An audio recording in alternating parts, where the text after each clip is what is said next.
नमस्कार, प्रणाम, जय श्री राम। मैं हूं अनिल मिश्रा और आप देख रहे हैं अपना भरोसेमंद टीवी चैनल इंडिया न्यूज। आज हम आपको दिखाएंगे त्रेता युग की एक ऐसी तस्वीर जिसको देखने के बाद, जिसको सुनने के बाद आप चौंक जाएंगे और कहेंगे अभी तक मुझे जानकारी क्यों नहीं थी। दरअसल मैं बात कर रहा हूं अयोध्या के नरेश राजा दशरथ की। मैं बात कर रहा हूं कण कण में विराजमान राजा राम की। मैं बात करूंगा भगवान श्री राम के पुत्र कुश की। आप जानते होंगे भगवान श्री राम और बाबा भोलेनाथ का कितना अटूट संबंध था, कितना प्रगाढ़ प्रेम था। लेकिन ये सिलसिला यहीं से नहीं शुरू होता है।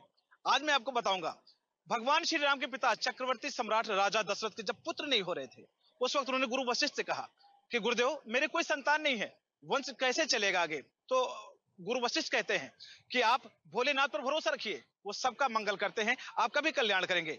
ये सुनकर राजा दशरथ ने एक शिवलिंग की स्थापना करी और वहां पर उन्होंने चावल के कण और दूध से उसका अभिषेक किया। उस मंदिर का नाम आज है क्षीरेश्वर महादेव। ये मंदिर जो है भगवान श्री राम के मंदिर से महज 200 मीटर दूरी पर स्थित है, या यूं कहें प्रवेश द्वार के पास में स्थित है। ये जो मंदिर है ये अपने महात्म्य के लिए जाना जाता है। लोगों की मानता है कि जब किसी के संतान नहीं हो रही होती, वो पहुंचता है क्षीरेश्वर महादेव के पास, अनुनय विनय करता है, उसका वंश वृद्धि होती है, उसको पुत्र रत्न की प्राप्ति होती है। अब चलते हैं भगवान श्री राम की तरफ। जब समुद्र पर सेतु का निर्माण हो रहा था, उस वक्त भगवान श्री राम ने शिवलिंग की स्थापना की। आपने श्री रामचंद्र महाराज में पढ़ा भी होगा कि लिंग थाप विधवत कर पूजा, शिव समान प्रिय मोह न दूजा। अब ये सिलसिला ये नहीं थमता है। भगवान श्री राम के पुत्र कुश ने भी बाबा भोलेनाथ के मंदिर की स्थापना की थी। जानना चाहेंगे कहां पे है? ये जो मंदिर है इसको नागेश्वर नाथ मंदिर नाम से जानते हैं। कलकल करती मोक्षदानी माता सरयू के तट पर आसीन जो राम की पैड़ी है, उसी से सटा हुआ नागेश्वर नाथ मंदिर है। यहाँ का भी अपना महात्मा कुछ अलग ही है। अगर कथाओं की माने, यहाँ के जो पुजारी उनकी माने, तो उनका कहना है कि अगर आप अयोध्या मठ मंदिरों के दर्शन के लिए आए और अगर आपने नागेश्वर नाथ मंदिर का दर्शन पूजन नहीं किया, तो अयोध्या की सीमा से निकलने के बाद आपका जो पुण्य फल है वो आधा हो जाएगा। तो ये जो कथाएं हैं ये बयां करती कि बाबा भोलेनाथ का भगवान श्री राम से कितना अटूट प्रेम था, सूर्यवंश का बाबा भोलेनाथ से कितना प्रगाढ़ प्रेम था। आज ये आपको कहानी पूरी तरह से आपको बताएगी। बने रहिए मेरे साथ। श्री रामचरितमानस की वो चौपाइयां, प्रथम भगत संतन कर संगा, दूजी रति मम कथा प्रसंगा। इंडिया न्यूज की टीम पहुंची इस वक्त रामनगरी अयोध्या। यहाँ पर एक ऐसी तस्वीरें आज हम आपको दिखाने वाले हैं जिसको देखने के बाद आप चौंक जाएंगे। ये वो मिट्टी है जहां रामलला खेले हैं, पले बड़े हैं, तमाम लीलाएं करी। भगवान शिव का भगवान राम से अटूट संबंध, स्नेहवत संबंध कौन नहीं जानता। आज हम आपको एक ऐसी तस्वीर दिखाने वाले हैं कि भगवान श्री राम में नहीं, चक्रवर्ती महाराज दशरथ का भी बहुत स्नेह था बाबा भोलेनाथ से। और वो परंपरा कुश तक चली आई और कुश जी ने यहां पर नागेश्वरनाथ मंदिर की स्थापना की। अब सबसे पहले चलते हैं महाराज दशरथ के उस मंदिर की तरफ जिसको आज क्षीरेश्वर महाराज के नाम से जाना जाता है। हमारे साथ एक ऐसे संत विराजमान है जो अयोध्या ही नहीं, देश ही नहीं, सरहद पार भी अपनी खासी पैठ रखते हैं अपनी विद्वता के मामले में। क्योंकि कहा भी गया है कि शंकर सुवन केसरी नंदन, तेज प्रताप महाजगबंदन। हनुमान जी के अनन्य उपासक, हनुमान जी के प्रिय भक्त महंत राजू दास जी हमारे साथ मौजूद हैं। उनसे जाने कि क्षीरेश्वर महाराज का क्या महात्मा है, कब से क्या इसकी पौराणिकता है, इसके विषय में थोड़ा प्रकाश डाल। महाराज जी बहुत बहुत स्वागत आपका। पहले तो हम लोग हनुमान जी महाराज के सेवक हैं। आपने पहले ही कहा शंकर स्वयं केसरी नंदन, तेज प्रताप महाजगवंदन, विद्यावान गुणी चातुर, राम काज करवे को आतुर, है ना। शंकर जी स्वयं 11वां रुद्र के रूप में, हनुमान जी महाराज के रूप में अवतार लेकर और राम जी की सेवा किया। ऐसे परम भक्त महाबली हनुमान जी महाराज के हम लोग सेवक हैं। भगवान राम और भगवान भोले एक दोनों के सेवक हैं, अनन्य उपासक हैं। अगर आप राम जी की मंदिर में बैठकर ओम नमः शिवाय का जाप करते हो उतना ही फल मिलेगा, और आप हनुमान शंकर जी के मंदिर में सीताराम का जाप करोगे तो उतना ही फल मिलेगा। एक दोनों के उपासक हैं, कोई भिन्नता नहीं है, एक दोनों के पूरक हैं। आप देखिए, जब लंका विजय करना था, तो जब लंका विजय करना था तो उन्होंने शिवलिंग की स्थापना किया। उस शिवलिंग की स्थापना में भी उन्होंने ऐसे पंडित को, जामन जी महाराज से कहा कि ऐसे पंडित का चुनाव करो जो शैव भी हो, वैष्णव भी हो। जो शैव मत को भी मानता हो और वैष्णव मत को भी मानता हो। तो उन्होंने कहा ऐसा पंडित तो एक ही है। उन्होंने कहा कौन? उन्होंने कहा रावण। बोला कौन रावण? तो बोला लंका अधिपति रावण। भगवान राम ने कहा कि क्या रावण हमारा वो पुरोहित बनना स्वीकार करेगा? जामवंत जी ने कहा कि अगर ब्राह्मण होगा तो जरूर करेगा। तो उन्होंने कहा ठीक है। वो गए वहां। उन्होंने क्योंकि परमपिता ब्रह्मा के मानस पुत्र जामवंत जी महाराज, उन्होंने कहा कि हे तात कैसे आना हुआ? उन्होंने कहा देखो रावण हमारे यजमान हैं, 2 वनवासी हैं और उनको शिवलिंग की पूजा करानी है और शिवलिंग स्थापित कराना है। तो बोले कि कहाँ का यजमान है? बोले अयोध्या नरेश दशरथ के पुत्र राम और लक्ष्मण है, वन में आए हैं और उनकी भार्या को किसी दुष्ट ने हरण कर लिया। देखिए रावण से ही बात कर रहे हैं जामवंत जी महाराज और कह रहे हैं उनकी भार्या किसी दुष्ट ने हरण कर लिया है। उस युद्ध को जीतने के लिए भगवान की स्थापना होनी है। रावण ने कहा ठीक करेंगे। उन्होंने कहा क्या सामग्री लेके आना है? बोले कि देखो भाई वो वनवासी हैं और दूर देशवासी हैं, उनको क्या पता कौन सामान कहाँ मिलेगा, इसके नाते सारा सामग्री हम लेकर ही आएंगे। तो उन्होंने कहा क्या आपके यजमान अ, सपत्नीक हैं, विवाहित है? का विवाहित, उन्होंने विवाहित है, उनकी पत्नी का हरण दुष्टों ने राक्षसों ने कर लिया। उन्होंने कहा ठीक है। तो पत्नी बिना तो यज्ञ संपन्न नहीं है। एक तरफ से कर रावण के सामने कि कैसे संपूर्ण होगा ये? हाँ पुण्य नहीं मिलेगा। तब देखिए भगवान भोले की क्या माया होती, भगवान भोले की क्या कृपा होता है। मैं इसलिए इस बात को रख रहा हूं क्योंकि आज के प्रवेश में, आज की जो दृष्टि में व्यक्ति अपने आप को सेकुलर कहता है, लेकिन उसका पैमाना उल्टा होता है। लेकिन वो देखिए कैसा सेकुलर है रावण। सेकुलर का मतलब है सबको गले लगाना, सबका सम्मान करना, सबके भाव को, मनोदशा को अगर आप उससे जुड़े हैं तो उसका सम्मान करना। तब देखिए रावण ने कहा, फिर जामवंत जी महाराज ने कहा कि देखिए अभी आपने एक वचन दिया, आपने वचन यह दिया कि आपने कहा कि जजमान वनवासी है, जजमान दूर देश प्रदेशी है, तो वह सामग्री की व्यवस्था नहीं कर सकता, पूरे सामग्री की आप ही व्यवस्था करोगे, तो ये भी आप ही को करना है। उन्होंने व्यवस्था किया, विधिवत आए और उन्होंने प्राण प्रतिष्ठा कराई, शिवलिंग की विधिवत पूजा कराई, सपत्नी को लेकर आए सीता जी को। सीता जी से कहा कि ये लो नए वस्त्र को धारण करो, तुम्हारे पति युद्ध में विजय प्राप्ति हेतु वो जैसे कि पहले मां नाराज हुई नहीं पहनना चाहे, तो उन्होंने कहा देखो देवी, देखिए राक्षस भी कैसे नारी का सम्मान करता था, इसलिए मैं बता रहा हूँ आज के राक्षस घर घर में क्या भाव। तो उन्होंने फिर बात को माना और आए वहां पर शिवलिंग की स्थापना किया रामेश्वर भगवान का, और स्थापित करने के बाद युद्ध में विजय हुई। फिर आप अयोध्या चले आइए, अयोध्या में आपने नागेश्वर नाथ महादेव और क्षीरेश्वर नाथ महादेव की आपने वर्णन किया। क्षीरेश्वर नाथ महादेव हनुमानगढ़ी के जस्ट दक्षिण के द्वार की तरफ और राम जन्मभूमि के मुख्य द्वार पर स्थित है। चक्रवर्ती महाराजा दशरथ ने उसका स्थापना किया था और तब से आज स्थापित है और तब से आज तक वहां पूजन चल रहा है।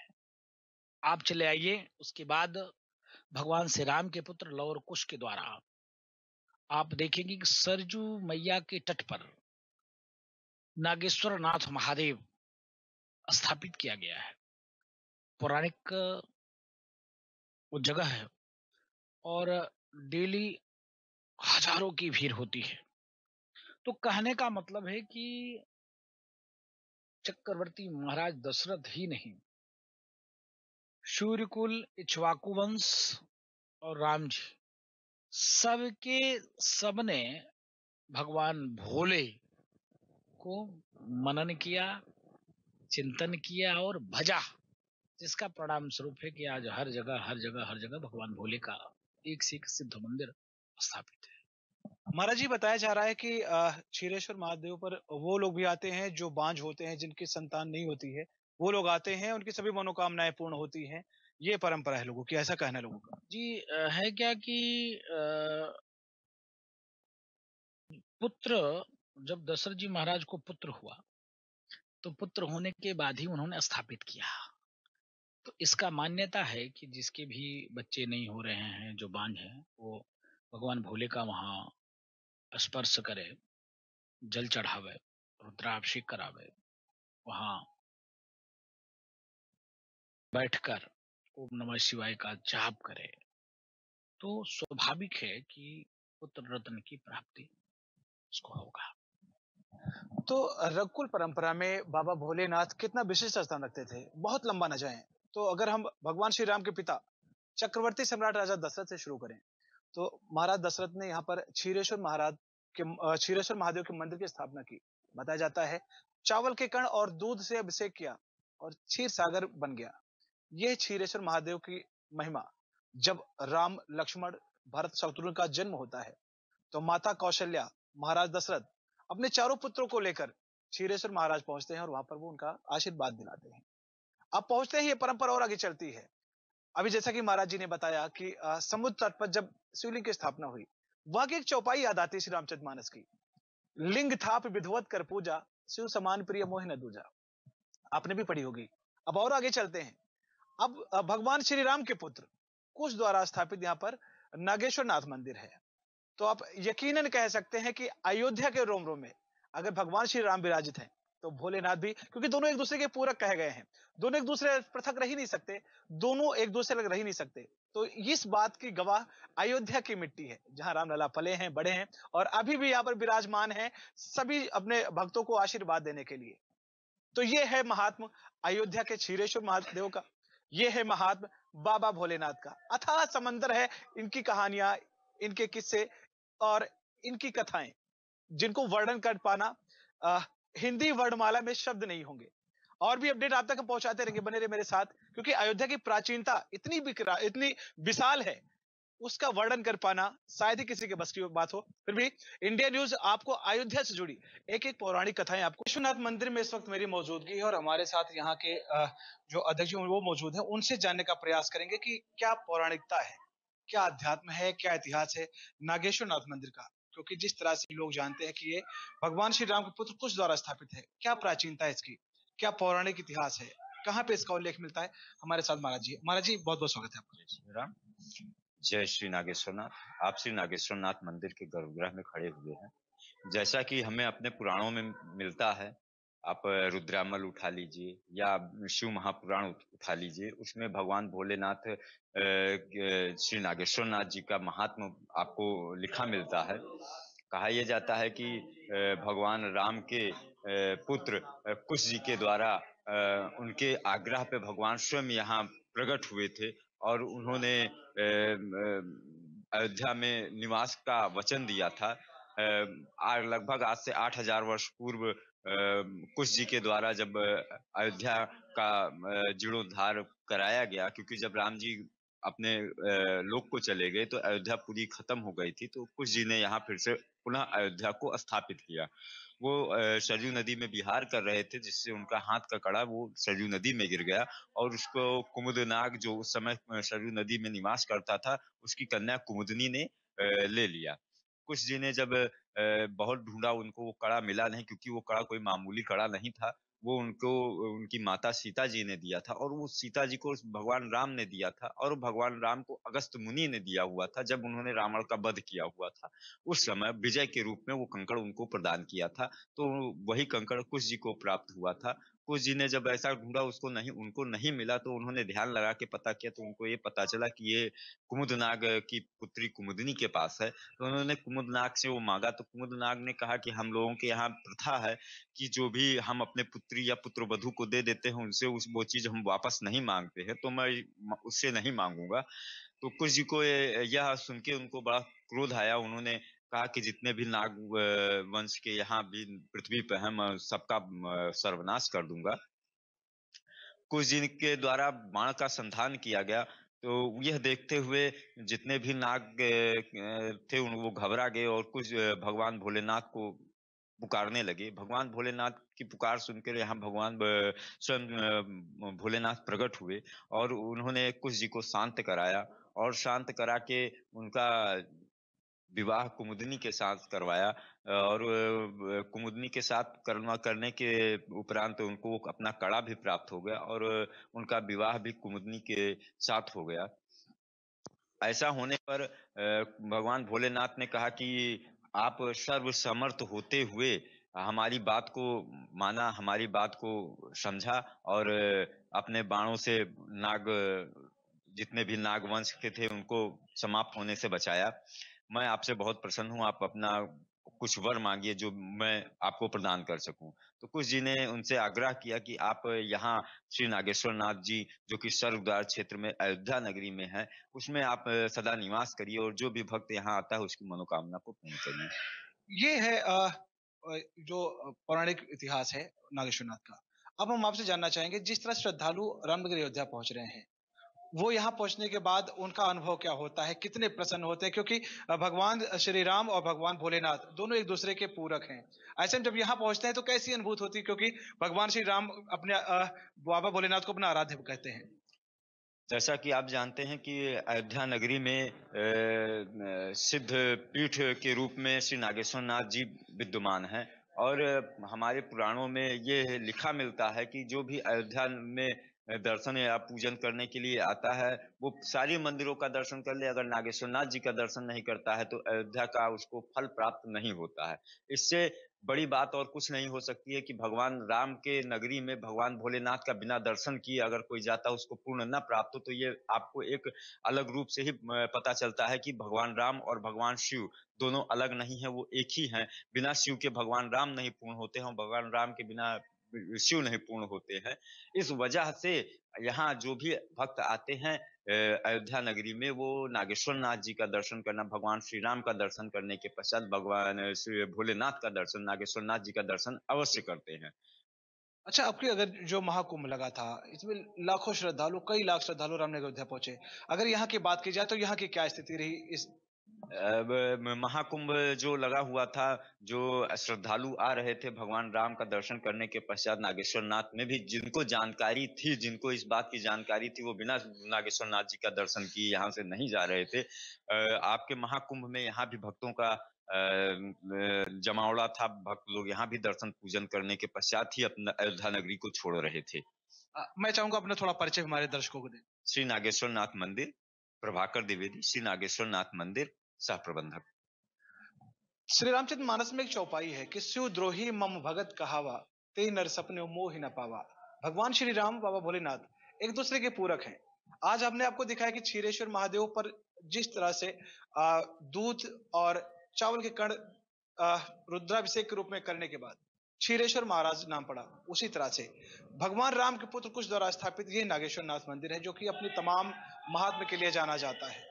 और भी अपडेट आप तक पहुंचाते रहेंगे हम, अयोध्या की एक एक अपडेट आप तक पहुंचाते रहेंगे। बने रहिए मेरे साथ। इंडिया न्यूज के लिए अनिल मिश्रा, अयोध्या। नमस्कार, प्रणाम, जय श्री राम। मैं हूं अनिल मिश्रा और आप देख रहे हैं अपना भरोसेमंद टीवी चैनल इंडिया न्यूज। आज हम आपको दिखाएंगे त्रेता युग की एक ऐसी तस्वीर जिसको देखने के बाद, जिसको सुनने के बाद आप चौंक जाएंगे और कहेंगे अभी तक मुझे जानकारी क्यों नहीं थी। दरअसल मैं बात कर रहा हूं अयोध्या के नरेश राजा दशरथ की। मैं बात कर रहा हूं कण कण में विराजमान राजा राम की। मैं बात करूंगा भगवान श्री राम के पुत्र कुश की। आप जानते होंगे भगवान श्री राम और बाबा भोलेनाथ का कितना अटूट संबंध था, कितना प्रगाढ़ प्रेम था। लेकिन यह सिलसिला यहीं से नहीं शुरू होता है। आज मैं आपको बताऊंगा भगवान श्री राम के पिता चक्रवर्ती सम्राट राजा दशरथ के जब पुत्र नहीं हो रहे थे, उस वक्त उन्होंने गुरु वशिष्ठ से कहा कि गुरुदेव, मेरे कोई संतान नहीं है, वंश कैसे चलेगा आगे? तो गुरु वशिष्ठ कहते हैं कि आप भोलेनाथ पर भरोसा रखिए, वो सबका मंगल करते हैं, आपका भी कल्याण करेंगे। ये सुनकर राजा दशरथ ने एक शिवलिंग की स्थापना करी और वहां पर उन्होंने चावल के कण और दूध से उसका अभिषेक किया। उस मंदिर का नाम आज है क्षीरेश्वर महादेव। ये मंदिर जो है भगवान श्री राम के मंदिर से महज 200 मीटर दूरी पर स्थित है, या यूं कहें प्रवेश द्वार के पास में स्थित है। ये जो मंदिर है ये अपने महात्म्य के लिए जाना जाता है। लोगों की मानता है कि जब किसी के संतान नहीं हो रही होती, वो पहुंचता है क्षीरेश्वर महादेव के पास, अनुनय विनय करता है, उसका वंश वृद्धि होती है, उसको पुत्र रत्न की प्राप्ति होती है। अब चलते हैं भगवान श्री राम की तरफ।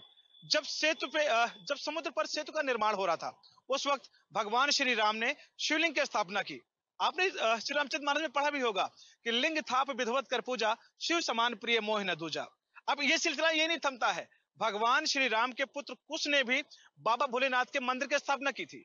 जानना चाहेंगे कहां पे है? ये जो मंदिर है, इसको नागेश्वर नाथ मंदिर नाम से जानते हैं। कलकल करती मोक्षदानी माता सरयू के तट पर आसीन जो राम की पैड़ी है, उसी से सटा हुआ नागेश्वर नाथ मंदिर है। यहाँ का भी अपना महात्मा कुछ अलग ही है। अगर कथाओं की माने, यहाँ के जो पुजारी उनकी माने, तो उनका कहना कि अगर आप अयोध्या मठ मंदिरों के दर्शन के लिए आए और अगर आपने नागेश्वर नाथ मंदिर का दर्शन पूजन नहीं किया, तो अयोध्या की सीमा से निकलने के बाद आपका जो पुण्य फल है वो आधा हो जाएगा। तो ये जो कथाएं हैं, ये बयां करती कि बाबा भोलेनाथ का भगवान श्री राम से कितना अटूट प्रेम था, सूर्यवंश का बाबा भोलेनाथ से कितना प्रगाढ़ प्रेम था। आज ये आपको कहानी पूरी तरह से आपको बताएगी। बने रहिए मेरे साथ। श्री रामचरित मानस की ओ चौपाइयां कि लिंग थाप विधवत कर पूजा, शिव समान प्रिय मोह न दूजा। आप जानते होंगे भगवान श्री राम भोले बाबा के कितने भक्त थे, ये भी जानते होंगे कि दोनों एक दूसरे के पूरक थे। लेकिन आप आज आपको हम ये बताएंगे कि भगवान श्री राम नहीं, भगवान श्री राम के पिता चक्रवर्ती सम्राट महाराज दशरथ भी भगवान भोलेनाथ के अनन्य भक्त थे। जब चौथापन आया राजा दशरथ को, जब बाल पके देखे राजा दशरथ ने, उनके मन में भाव आया कि ये कुल मेरा कैसे चलेगा, पुत्र नहीं मेरे। तो ऐसे उनके मन में भाव आता है, वो अपने अयोध्या में ही भगवान भोलेनाथ के शिवलिंग की स्थापना करते हैं और वहां पर वो चावल के कण और दूध से उनका अभिषेक करते हैं। तभी से बाबा भोलेनाथ का नाम यहाँ पे क्षीरेश्वर महादेव पड़ गया। क्या है उसका महात्मा, क्या है इसके बारे में जो दंत कथाएं हैं, क्या है इसकी विधिवत कथा, ये हम जानने का प्रयास करेंगे। इंडिया यूनिवर्सिटी में इस टाइम पहुंची हुई है क्षीरेश्वर महादेव मंदिर पर, और यहाँ पर देखिए तमाम विद्वान हैं जो जानते हैं कि कैसे क्या यहाँ पर बाबा भोलेनाथ का प्राकट हुआ, किसने किया, इसके बारे में जानने का प्रयास करेंगे। बाबूजी क्या नाम है आपका? बलराम मिश्रा। बलराम जी, क्षीरेश्वर महादेव पर आप पहुंचे हैं, क्या है इसका अध्यात्म, क्या है इसका महात्मा, थोड़ा इसके बारे में प्रकाश डालें। अध्यात्म ये इसका महात्मा है कि राजा दशरथ सम्राट चक्रवर्ती राजा दशरथ के पुत्र नहीं थे, उन्हीं के पुत्र कामना के लिए उन्होंने भगवान शिव का पूजन किया और क्षीर और चावल के कणों से इनका पूजन अर्चन किया। भगवान भोलेनाथ को पुत्र प्राप्त हुए, राम भरत लक्ष्मण शत्रुघ्न चारों बेटा उनके पैदा हुए और उन्हीं के हाथों द्वारा इनका जो है ये क्षीर सागर था, क्षीर सागर से क्षीरेश्वरनाथ बन गए। यही बहुत बड़ा पहले बहुत जंगल वंगल था, लेकिन जब इनकी स्थापना हुई जंगल कटा और लोग मंदिर बना, मंदिर पर धीरे धीरे जनता प्रभावित होने लगी, जनता आने लगी, पुजारी भक्त लोग आने लगे और इससे धीरे धीरे इसका लोग भी प्रचलित हुआ। ये क्षीरेश्वरनाथ महादेव का मंदिर है, बहुत प्राचीन है। कहाँ कहाँ से श्रद्धालु यहाँ पहुंच रहे हैं बाबूजी दर्शन पूजन के लिए? इस तो बहुत दूर से आए, केरला, कर्नाटक, महाराष्ट्र, गुजरात, आंध्रा, बहुत मतलब हर प्रांत से आ रहे हैं। अधिकतर लोग यहाँ इलाहाबाद के ही लोग रोजाना आते। जिनको इनके बारे में जानकारी होती है वो पहुंचता है यहाँ पर। क्षीरेश्वर महादेव जो खासे लोकप्रिय है, जो भी ये पहुंच रहा है, अब यहाँ पहुंच रहा है, दर्शन पूजन कर रहा है, कैसे अनुभूत हो रहा है, कैसे क्या कहेंगे इसे? मन को बहुत शांति मिलती है यहाँ पर आकर, और काफी ज्यादा नाम सुना हुआ है यहाँ का कि जब दशरथ जी के यहाँ पुत्र रहता है वो प्राप्ति नहीं हो रही थी, तो उन्होंने यहाँ पर यज्ञ किया था। यज्ञ करने के बाद उनने जो वो चावल थे, चावलों से यज्ञ करके खीर बना के खाई थी। माँ जानकी जो भी है, जिनमें पुत्र की प्राप्ति हुई खीर खाकर। हाँ, और बहुत साथ मतलब मैं काफी समय से आ रहा हूँ, जब हमारे रामलला टेंट में बैठे हुए थे, जब से मैं यहाँ पर आ रहा हूँ, और मैं जितनी बार भी आता हूँ इस मंदिर के दर्शन करे बिना, और मन को इतनी शांति मिलती है। कहाँ से आए हैं? मैं इंदौर एमपी से आया हूँ। इंदौर से आए हैं, आइए आप कहाँ से आए हैं? हैदराबाद। राजा दशरथ जी ने इसको स्थापित किया था। जब यहाँ से आपको, जहाँ हम लोग खड़े हैं, इस स्थान से लेकर के आप 20 किलोमीटर 22 जाएंगे तो एक मखौड़ा धाम पड़ता है। मखौड़ा धाम में भगवान के पिताजी पुत्रेष्टि यज्ञ किए। जब उनको ये हुआ कि पुत्र कैसे होगा, तो उनके गुरुदेव भगवान वशिष्ठ जी ने बताया, तो उन्होंने पुत्रेष्टि जब यज्ञ किया, तो यज्ञ करने से पूर्व यहाँ भगवान शिव का अर्चन किया, अभिषेक किया, चावल के कणों द्वारा, सहस्रार्चन बोलते हैं उसको, सहस्रार्चन किया। इसके बाद वहाँ पुत्रेष्टि यज्ञ किया, और पुत्रेष्टि यज्ञ करने के बाद जब आए तो उनके जब पुत्र उत्पन्न हो गए चारों सरकार, तो यहाँ आकर के परिवार सहित उन्होंने दर्शन अर्शन पूजन किया। तो ये मान्यता है जो भी जिनके निसंतानी है, संतान नहीं है, वो भगवान क्षीरेश्वर नाथ का पूजन अर्चन अभिषेक करके वो संतानहीन जो है वो संतान को प्राप्त करते हैं। और भगवान शिव की बड़ी ही कृपा है। यहाँ से कुछ ही दूर पे बाबा नागेश्वर नाथ भी स्थापित है, जो राम जी के सुपुत्र जी लौ और कुश ने स्थापित किया है, रामपेड़ी पे है। तो उनसे भी पुराने प्राचीन है। ये 108 शिवलिंगों में से एक इनका नाम आता है, ये मान्यता है। मानते हैं कि जिस मनोकामना के साथ आता है, जैसे कोई बांझ है, पुत्र नहीं होता है, तो वो सभी चीजें यहाँ से उनको उस चीज की प्राप्ति होती जी जी, ये सत्य है, हमको भी हुआ है, हमारी भी मनोकामना पूरी है। और तो इसके पूर्व हमारे बाबा जी इसके महंत और पुजारी रहे।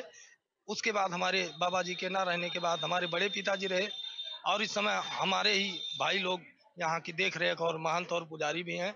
हम लोग भी बस इसी में हैं, भगवान का नाम गुणगान करते रहते हैं। है। हमारे साथ एक बाबूजी भी हैं, बहुत बुजुर्ग हैं।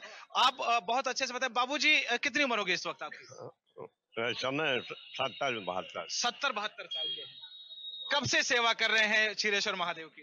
1372 से तो हम पहले से सेवा कर रहे हैं। अच्छा। 1372 से, उसके पहले से सेवा कर रहे हैं। और ये क्षीरेश्वर राजा दशरथ के पधारे हैं, तो वहाँ यहाँ राम और लक्ष्मण भरत शत्रुघ्न चारों भाई पैदा हुए।